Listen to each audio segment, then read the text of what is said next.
अस्सलाम वालेकुम and a very warm welcome. New day, new beginning, और यकीनन आप भी हमारी तरह खुश होंगे, और खास तौर पे अगर आप एक क्रिकेट एंथुजियास्ट हैं। देखें जी, मिरेकल्स होते हैं, मौजज़े होते हैं, और इसका सबसे बड़ा जो इस वक्त हमें एविडेंस मिल गया है वो पाकिस्तान का वर्ल्ड मेंस T20 के सेमीफाइनल में आना, यानी तमाम उम्मीदें खत्म थी। आपको याद होगा कि कुछ रोज कबल हम ये बात कर रहे थे कि बारिश हो, फलाना हार जाए, उसकी पुप्पी ट्रेन लेके कहीं चली जाए, उसका चच्चा ना आए तो शायद कोई चांस बनता है।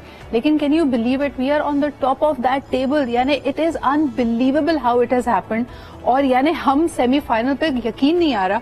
और यकीनन वो लोग जिन्होंने बड़ी अच्छी परफॉर्मेंसेस दी हैं और बड़ी मेहनत से पहुंचे हैं, इंडिया इस वक्त हैरान परेशान होगा, इंग्लैंड इस वक्त हैरान परेशान होगा। पाकिस्तानी टीम पे ना वाकई कुदरत कुछ खास मेहरबान होती है। यानी इतनी अनहोनियां हुई हैं इस पूरी सीरीज में, खास तौर पे जब हमने देखा कि हमारा तो जीतना बनता ही नहीं था, लेकिन दूसरी तरफ साउथ अफ्रीका ने हमेशा पाकिस्तान के लिए कुर्बानी दी है। ये क्या एका है, इसकी क्या वजह बनती है हमें नहीं पता, लेकिन नेदरलैंड्स इस दफा दिल जीत गया। और खास तौर पे अब जो सूरत हाल है, उसके बाद लोगों ने कहा भाईजान पॉसिबिलिटी है कि अगर ये भी यानी पाकिस्तान भी और इंडिया दोनों सेमीफाइनल्स जीत जाते हैं तो the final could be between India and Pakistan once again.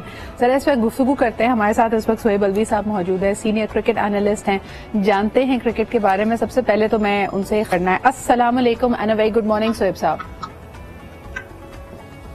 वालेकुम सलाम, good morning to you and your viewers. Shoaib sahab, जल्दी से बताएं पाकिस्तान टीम का बाबा कौन है यार, किससे वजीफा कराया, कौन है वो शख्स जिसके सर पे सहरा सजता है हमारा सेमीफाइनल तक पहुंचने का? क्योंकि बाय द वे जिस तरह टीम खेल रही है तो उसका बनता नहीं है सेमीफाइनल में होना। आप क्या कहेंगे? एब्सोल्युटली नहीं बनता, लेकिन मैं बताऊं, हमारी माएँ जो है इस मुल्क की, वो जो दुआएं करती हैं, जितनी दुआ माँ की लगती है बच्ची को उतनी ही लगती है हमारी क्रिकेट टीम को, मेरे ख्याल में। जो बस मैं यही कह सकता हूँ, 1992 के वर्ल्ड कप में भी यही था कि माँ की दुआ थी, और रमजान का महीना था, दुआएं थी। इस दफा तो रमजान का महीना भी नहीं है, लेकिन मेहरबानी है कि मेरे ख्याल में somewhere in the team staff summer is playing very heavily. On a lighter note Shoaib sahab, क्या आपको लगता है इस टीम के भी कुछ क्रिकेटर्स का आइंदा आने वाले सालों में सियासत में आना हो जाएगा फिर? क्योंकि इट्स बेटर कि they focus on developing the game once they retire, वो ज्यादा खिदमत होती है।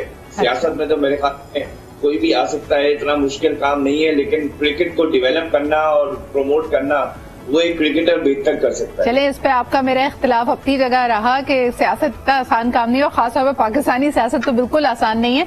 लेकिन मुझे ये बताइए कि इस वक्त सेमी से क्या उम्मीद लगाई जाए, क्योंकि लोगों ने कहा कि दुआएं सारी मुक गई हैं। पहले वाले मैचेस में दुआ कर करके सुबह जल्दी उठ के आपको सेमी तक पहुंचा दिया है। अब Babar Azam and company, please rely on your performance. तो परफॉर्मेंस से क्या उम्मीद लगा सकते हैं हम? देखिए, डेटा दिया है किसी ने कि न्यूजीलैंड की जो बैटिंग रन रेट है वो 8.88 है, पाकिस्तान की 7.56 है। यहाँ पे हम कम है, लेकिन हमारी जो बॉलिंग इकोनॉमी है वो उनसे बहुत बेहतर है। उनकी क्योंकि 7 के करीब है, हमारी 6.5 है। तो बेसिकली हमारी बॉलिंग ही हमें जिताती आई है। वरना आप देखें, बांग्लादेश के खिलाफ भी जब हमें मौका मिल गया, नेदरलैंड्स ने गिफ्ट कर दिया हमें वो मैच, तो उसके बाद भी हम फंस गए थे। हमारी बल्लेबाज जो थे चेस करते करते बहुत मुसीबत में आगे थे एक वन स्टेज। 10 ओवर के बाद भी बस 6.5 7। So basically it will be depending on our bowling. अगर हमारी बॉलिंग उस दिन चल जाती है, बल्लेबाजी तो चलते ना चल, लेकिन अच्छा, आपकी आवाज थोड़ी सी ब्रेक हो रही है। मुझे बताएं कि बल्लेबाजी पे तनकीद आप भी कर रहे हैं, तज्जिया आपका भी था, मुख्तलिफ हमने तज्जियाकारों से बात की। Everybody says that it requires shuffling. Middle order हमारा अच्छा नहीं है, बल्कि जो मिडिल ऑर्डर के बैट्समैन है वो शायद ओपनिंग करना ज्यादा पसंद कर रहे हैं। आपको लगता है कि कुछ तब्दीली आएगी? देखिए, मिडिल ऑर्डर ही तो आपको बचा रहा है, जिसको हमने सबसे बड़ा भला कहा ड्यूरिंग द लास्ट 1 ईयर। लेकिन एक्चुअली आपके ओपनर्स ने तो इस दफा बिल्कुल डिसअपॉइंट किया। ना रन रेट रही, ना स्ट्राइक रेट रही, ना ज्यादा रन्स बनाए, और जब रन्स भी बनाए तो बहुत मुश्किलात में आके बनाए। तो ये तो आपका मिडिल ऑर्डर है जो आपको इंडिया के खिलाफ 160 पे ले गया, और आपको कल भी बांग्लादेश के खिलाफ भी आपको जितवा दिया। तो मेरा ख्याल है कि डिपेंड्स कि आप मिडिल ऑर्डर में रख किसको रहे हैं और किस नंबर पे भेज रहे हैं। लेकिन आप समझते हैं ओपनर्स में कोई तब्दीली नहीं होनी चाहिए? देखिए होनी चाहिए, बल्कि एक साल से ये बात होनी चाहिए, लेकिन द थिंग इज के सेमीफाइनल पे आके जरा सा मुझे मुश्किल लग रहा है कि इतना बड़ा डिसीजन बाबर ले। हालांकि मेरे ख्याल में हारिस को ओपन भेजने उसने 2 इनिंग्स में प्रूव कर दिया है, 170 की स्ट्राइक रेट से खेलता है, जबकि 5 फील्डर बाहर हैं। जो बांग्लादेश वो आया था तो बल्लेबाजी करने, उसमें तो 5 फील्डर बाहर हो गए, तो उसके बावजूद उसने 170 की स्ट्राइक रेट से रन बनाए। मेरे ख्याल में उसको ओपन भेजें, बाबर नंबर 3 आ जाए, लॉट बेटर या नंबर 4 पे आ जाए। मुझे ये बताइए कि अगर बांग्लादेश के खिलाफ पाकिस्तान की जीत होती है तो नेदरलैंड्स को क्या फायदा होगा? नहीं, पाकिस्तान की जो बांग्लादेश के खिलाफ जीत हासिल की, उसकी वजह से नेदरलैंड्स नंबर 4 पोजीशन पे आ गया। नंबर 4 पोजीशन का मतलब है अगर ग्रुप पे वो टॉप 4 में आया है तो उसका मतलब वो जो 2 साल बाद T20 वर्ल्ड कप होगा उसके लिए ऑटोमेटिकली क्वालिफाई कर गया है। तो टिट फॉर टैट नेदरलैंड ने हमें तोहफा दिया, हमने उनको तोहफा दिया। वैसे आपको लगता है नेदरलैंड्स जी अगर बांग्लादेश से हार जाते तो हम भी सेमीफाइनल के बाहर होते, और कोई भरोसा नहीं है कि नेदरलैंड भी 4 पोजीशन पे नहीं आता। लेकिन ये बताइए साउथ अफ्रीका क्यों हमेशा पाकिस्तान के लिए कुर्बानी देता है? देखिए हमेशा तो नहीं पता, लेकिन वो they are known since 1992, chokers का लफ्ज उनको दे दिया है कि बिल्कुल मंजिल के सामने आके वो अपना रास्ता भूल जाते हैं। सही।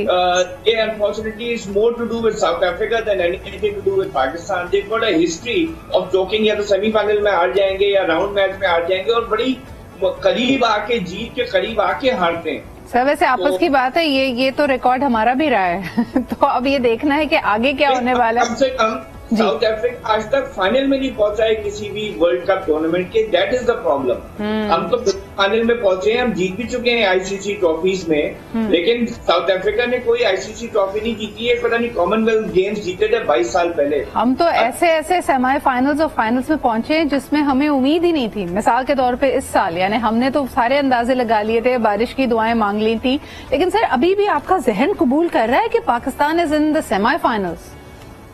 मुश्किल से कबूल कर रहे हैं, लेकिन देखिए ग्राउंड रियलिटी तो है, वी आर देयर। और देखिए बहुत दफा ऐसा हुआ है, ऑस्ट्रेलिया भी 2021 का जो वर्ल्ड कप जीते थे उनका कोई चांस नहीं था सेमीफाइनल में आने का, जिस तरह से वो खेल, but again they came to the semifinal, they won against us in a very close match, something that we feel we should have won, and then they won from there. They were not the favorites in 2021. This happens.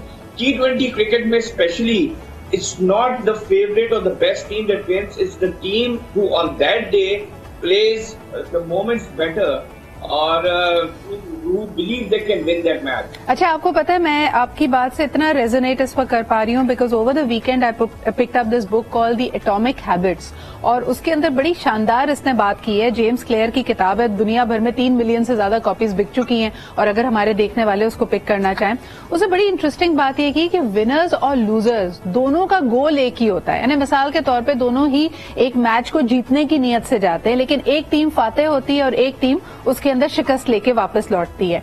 तो इसका मतलब है कि हमें अपनी performance में goals को अहमियत ही देनी चाहिए, जो आप भी बात कर रहे हैं और तमाम तज्जिएकार बात करते हैं कि what are the procedures, processes हम क्या डेवलप कर रहे हैं, हमारे खिलाड़ियों की फिटनेस क्या है, हमारी गेम खेलने की स्ट्रैटेजी क्या है, हमारा बैटिंग ऑर्डर क्या है, हमारी बॉलिंग इकोनॉमी क्या है। ये चीजें अगर आप मिसाल के तौर पे प्योरली स्पीकिंग मैथमेटिकली अगर हर रोज हम अपने अंदर 1% की इंप्रूवमेंट लेके आते हैं तो साल के बाद यानी पूरे साल में ये एक्यूमुलेट होके 37% की इंप्रूवमेंट बन जाती है। Shoaib sahab, anything you would like to add to that?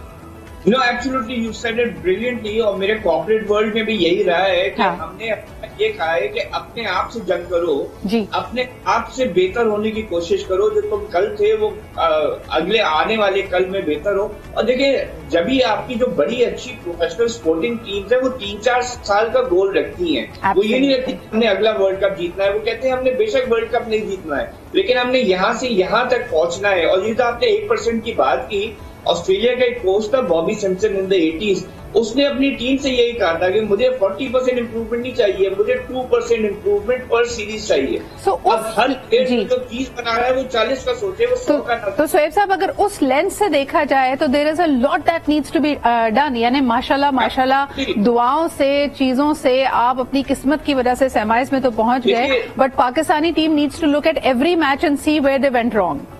देखिए अगर दुआओं से जीतना होता तो मेरे ख्याल में जितनी दुआएं हमारे यहाँ पढ़ी जाती हैं और अल्लाह को जितना याद किया जाता है वो तो फिर हम हर वर्ल्ड कप जीत रहे होते। 92 के बाद 2009 में क्यों जीता? सही सही, बिल्कुल सही कह रहे हैं सोहेब साहब, थैंक यू वेरी मच। लेकिन चलें जी, इस मौके को एंजॉय करते हैं। दुआओं से सही, करिश्मे से सही, मौजज़े से सही पाकिस्तान की टीम पहुंच गई है सेमीफाइनल्स में। Let's see what happens from this point onwards. पूरी कौम की दुआएं साथ हैं, लेकिन please Babar Azam and company performance पे थोड़ा सा आप लोगों ने ध्यान देना है और स्ट्रैटेजी अच्छी बनानी है। बाकी यकीनन मोहब्बत करती है पूरी पाकिस्तानी कौम आपसे। छोटा सा ब्रेक लेते हैं and we'll be right back.